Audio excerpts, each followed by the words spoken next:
जय श्री कृष्ण। नमस्कार दोस्तों, स्वागत है आप सभी का मेरे यूट्यूब चैनल पर। दोस्तों, आज मैं आपको श्री बांके बिहारी जी की बहुत ही सुंदर कथा कहने जा रही हूँ।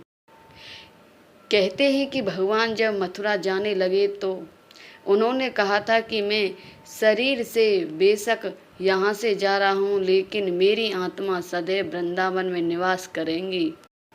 मैं आत्मा से एक क्षण के लिए भी वृंदावन से दूर नहीं जाऊंगा। आज भी वृंदावन में कोई न कोई ऐसी बातें सुनने को मिलती हैं जिससे हमेशा प्रतीत होता रहता है कि भगवान आज भी यहाँ पर पात पात पर और हर डाल डाल में मौजूद हैं। ये कहानी वृंदावन की है। एक औरत जो कि लड्डू गोपाल की बड़ी भक्त थी, वो खूब मन से बाल गोपाल की नित्य सच्चे मन से सेवा करती।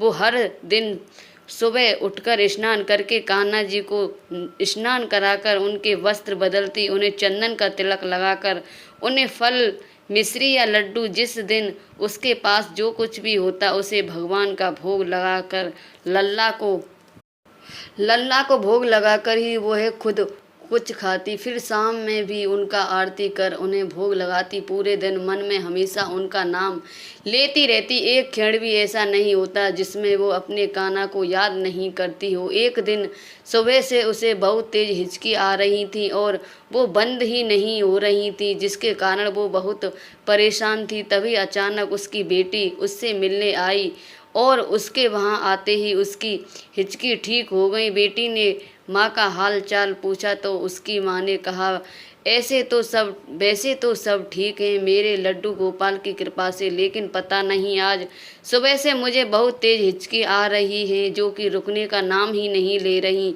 उसकी बेटी ने कहा, अरे माँ, तेरी हिचकी तो मेरी वजह से आ रही थी, क्योंकि आज तुम सुबह से मुझे बहुत याद कर रही थी और इसलिए मेरे आते ही तुम्हारी हिचकी ठीक हो गई। माँ ने पूछा, ऐसा सच होता है क्या? बेटी ने कहा, हाँ माँ, ऐसा ही होता है। अगर किसी को कोई बहुत मन से याद करता है तो इस वजह से उसे तेज हिचकी आती है।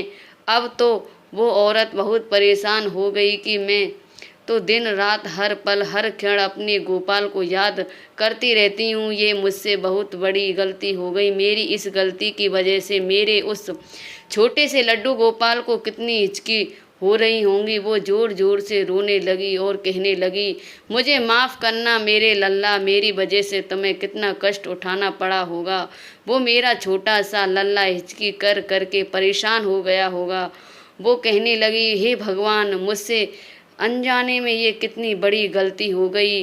वो भगवान से अपनी गलती के लिए बार बार क्षमा मांगने लगी।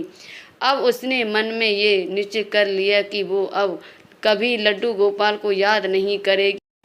इस निश्चय से भगवान बहुत परेशान हो गए। कई दिन बीत गए, लेकिन वो अब लड्डू गोपाल को कभी मन से याद नहीं करती, लेकिन अब वो हमेशा दुखी और बीमार रहने लगी। एक दिन वो सो रही थी कि उसे लगा कोई उसके पैर के पास खड़ा होकर उससे कह रहा है कि मैया, तुमने मुझे याद करना क्यों छोड़ दिया? तुमने मुझे याद करना क्यों छोड़ दिया? तो मैं ही तुमसे मिलने आया हूँ। तुम्हारा प्रेम मुझे तुम्हारे पास खींच लाया है। मैया उठो और जैसे मेरी सेवा करती थी और जैसे हर क्षण मुझे याद करती थी, फिर से मुझे उसी तरह प्रेम करो मैया, अब और नहीं रहा जाता तुम्हारे बिना। ऐसे सुनते ही वो औरत जैसे ही आंखें खुलती है, देखती है कि साक्षात बांके बिहारी जी उसके समक्ष खड़े हैं। उन्हें देखते ही वो उनके चरण से लगकर रोने लगी और कहने लगी, अहो भाग्य मेरे प्रभु, जो आप मुझ गरीब के द्वार पर पधारे। अब वो नित्य प्रति जैसे भगवान की सेवा करती थी, वो उसने फिर से शुरू कर दिया। इस कहानी से यही प्रेरणा मिलती है कि भगवान सदैव प्रेम के भूखे। उन्हें अगर आप प्रेम से जो कुछ भी बोलते हैं वो जरूर आपकी सुनते हैं। वो परम परमात्मा सदैव हम सब के भीतर निवास करते हैं। प्रेम से बोलो वृंदावन बिहारी लाल की जय।